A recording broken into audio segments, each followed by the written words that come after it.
Genesis 21. The Lord was good to Sarah and kept his promise. Although Abraham was very old, Sarah had a son exactly at the time God had said. Abraham named his son Isaac, and when the boy was 8 days old, Abraham circumcised him, just as the Lord had commanded. Abraham was 100 years old when Isaac was born, and Sarah said, God has made me laugh. Now everyone will laugh with me.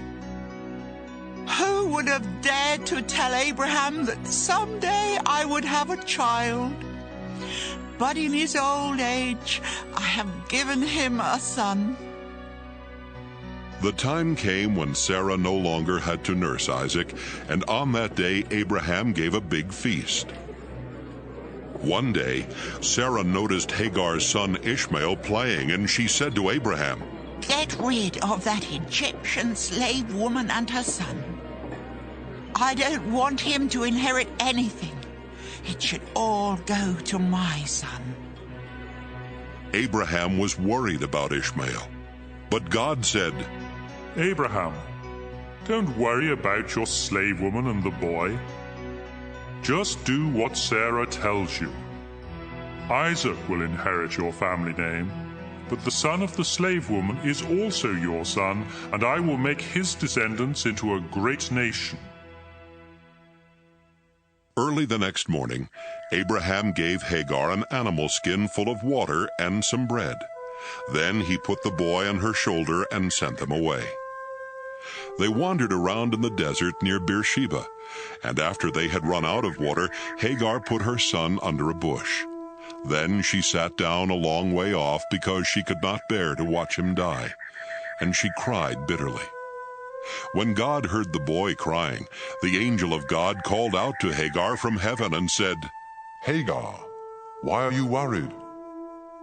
Don't be afraid. I have heard your son crying. Help him up and hold his hand, because I will make him the father of a great nation.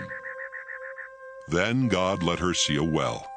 So she went to the well and filled the skin with water, then gave some to her son. God blessed Ishmael, and as the boy grew older, he became an expert with his bow and arrows. He lived in the Paran desert, and his mother chose an Egyptian woman for him to marry. About this time, Abimelech and his army commander Phicol said to Abraham, God blesses everything you do. Now I want you to promise in the name of God that you will always be loyal to me and my descendants, just as I have always been loyal to you in this land where you have lived as a foreigner. And so Abraham promised. One day, Abraham told Abimelech, Some of your servants have taken over one of my wells. This is the first I've heard about it. Abimelech replied. Why haven't you said something before? I don't have any idea who did it. Abraham gave Abimelech some sheep and cattle, and then the two men made a peace treaty. Abraham separated 7 female lambs from his flock of sheep, and Abimelech asked, Why have you done this? Abraham told him, I want you to accept these 7 lambs as proof that I dug this well. So they called the place Beersheba, because they made a treaty there. When the treaty was completed, Abimelech and his army commander Phicol went back to the land of the Philistines. Abraham planted a tamarisk tree in Beersheba and worshipped the eternal Lord God. Then Abraham lived a long time as a foreigner in the land of the Philistines.